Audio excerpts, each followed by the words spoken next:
বেরিয়েছি 7:30-র সময়, 7:30-র সময় বেরিয়ে আপনার এখানে আসি, শুনছি যে আমার ভাই ঝামেলা হয়েছে। এসে দেখি আমি আপনার 7:30 পরপরই মোড়ে চলে গেছি গাছ স্প্রে করবো, যে কোনো ওষুধ পানি রয়েছে আমি নিতে আসবো। তো দেখি ওদের বাড়ির ওখানে চিল্লাচিল্লি হচ্ছে। আমি তাই দেখি আমি আর আমার ছোটো ভাই ওই রাস্তার ওখানে এসে দাঁড়িয়ে রয়েছি। দেখলাম ওরা 8-10 জনের মতন সব হাতে দা লাঠি সব নিয়ে আপনার এসটিছে আমাদের এদিকে।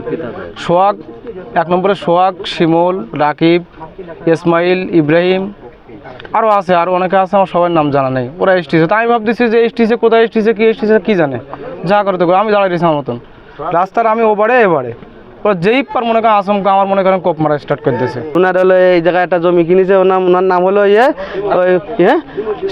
শিমল বলে একটা ছেলে। ওরা সবাই এসে হঠাৎ করে সব ভেঙে চলে গেল, একদম পাঁচ নাচ করে গেল। কেউ বেরিয়ে আনবে না। এবার আমরা সবাই যখন আমার ভাই ভক্ত যখন পরে এসলো, ওরা মরে গেছে, মরে যাওয়ার পর হোটেলে খাচ্ছে। হঠাৎ করে সেই বাহিনী, সেই দস্যু বাহিনী, সেই তাদের ওই দোকানে গিয়ে পর ভাঙচুরি করি ওই সব 3 জন আহত করেছে, 3 জন হাসপাতালে, আর 1 জন ওই আছে সামনে আমাদের।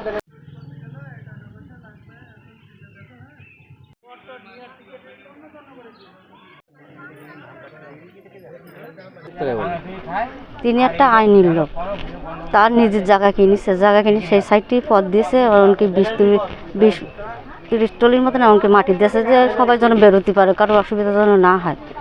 তারা হলো এসে সকালবেলায় এসে তারা এসে হামলা করেছে। গাছালিগুলো লাগানি ছিল, বহুত টাকা লাগানি ছিল, সব হলো তুলি ফেলাইছে। কোনো কিছু তো নেই, সব নিয়ে চলে গেছে। দা কোপা ছুরি অনেক কিছু নিলো আপনার। তা আমাদের এখানে লোকেরা কেউ বেরোয়নি, যে না একটা বিশাল একটা মারামারি, একটা খুনাখানি হয়ে যাবে, তিনি কারোর বেরোতে দেয়নি। সম্পূর্ণ একজন কিনেছে, সম্পূর্ণ কিনে এই যে পথ, ওদের পথ, এই পথ দিয়ে আমরা পথ দিচ্ছে, এই ধারে ব্যক্তিগত পথ হলো নিজেই তৈরি করে দিচ্ছে মাটি দিয়ে। আর ওদের কথা হইলো এই বাড়িতে যাবো, আমি ও বাড়ি যাবো না, এই করে না। এই যে রোড সব এই জায়গাগুলো সব ওই লোক কিনেছে। কেনার পরে ওদের এই সকালবেলায় ওরা সব এইসব বিজলি আইনি ওই সর্দাররা ধরেন ওই আপনার হলো সোহাগ, মেজানুর, সাইদুল, তারপরে ওই আমিরুল, এরাই আমার সবার নাম তো বলা যায় না। বিরোধটা হচ্ছে, আমি অ্যাডভোকেট সাইফুল্লাহ, আমি বাংলা জাতীয়তাবাদী ক্রীড়া দলের জেলা শাখার আমি একজন সদস্য এবং জাতীয়তাবাদী আইনজীবী ফোরামেরও সদস্য।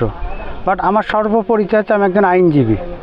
আমি এলাকার মানুষের উন্নয়নের জন্য নিজের কষ্টের টাকা দিয়ে আমি স্থানীয়ভাবে রোড, রাস্তা, মানুষের চিকিৎসা করো, সব কিছু আমি নিজেই বেয়ার করি আমার যতটুকু দিয়ে। এখানে আমি কবলাকৃত সম্পত্তি কিনেছি, এখানে 14.5 শতক 2 বছর আগে। সম্পত্তি কেনার পরে 74 করে উল্লেখ করে নিয়েছি।